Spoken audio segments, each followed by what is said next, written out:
In this video, I will discuss the treatment principles and the preventive medicine principles in Chinese medicine. And the key is balance.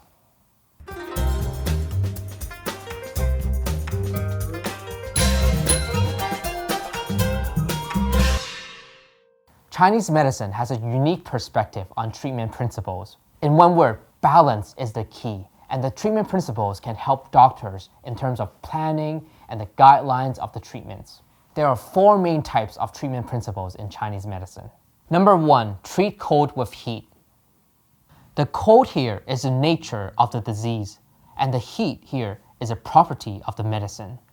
Therefore, treating a cold pattern should use a medicine that is hot in nature.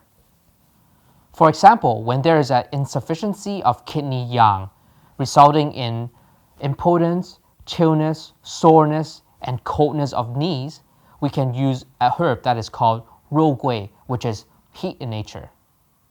Number two, treat heat with cold. The heat here is the nature of the disease, and the cold here is a property of the medicine.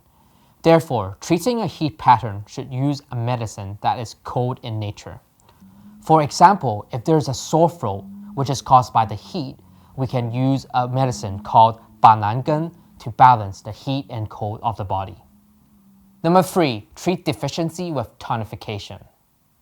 When there's a deficiency in qi, blood, yin, or yang, we should use medicines or acupoints that can tonify the respective substances.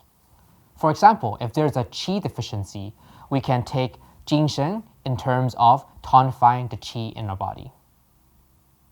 Number four, treat excess with drainage.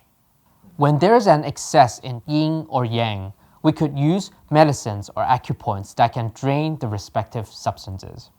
For example, there are special techniques in acupuncture that can drain the excess of all those substances. Now, let me tell you a story about a physician in ancient China. There once was a famous doctor named Ben Chia. He was regarded as the best doctor in his times.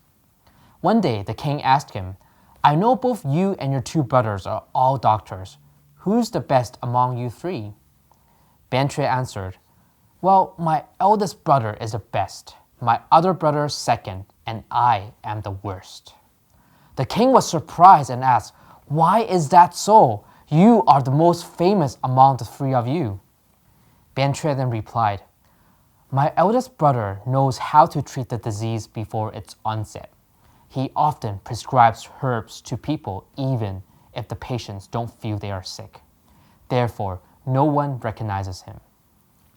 My second brother recognizes and treats patients in their early stages of sickness.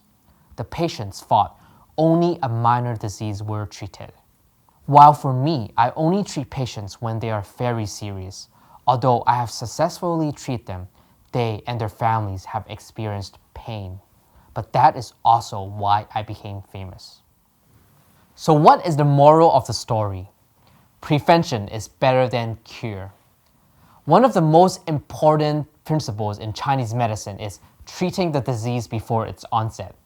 The best Chinese medicine doctors can foresee a disease from happening and treating it before it even occurs. So how can you prevent the disease from happening? Number one, improve your vital qi. How can you up your vital qi? Well, by doing proper exercises, having a balanced lifestyle, a good diet, and taking herbs that could tonify your body can also help. Number two, distancing from pathogenic factors. Improving your vital qi is important, but preventing evil qi from invading is also important. Therefore, you can distance yourself from pathogenic factors such as the 6 climatic evils. Everybody is different. Understand your body can help you foresee what disease could happen, therefore preventing it from happening in the first place. You are actually the best doctor for yourself because you can feel yourself. Any minor feedback from your body should be taken seriously. Thanks for watching today. If you would like to learn more about Chinese medicine, please hit the subscribe button.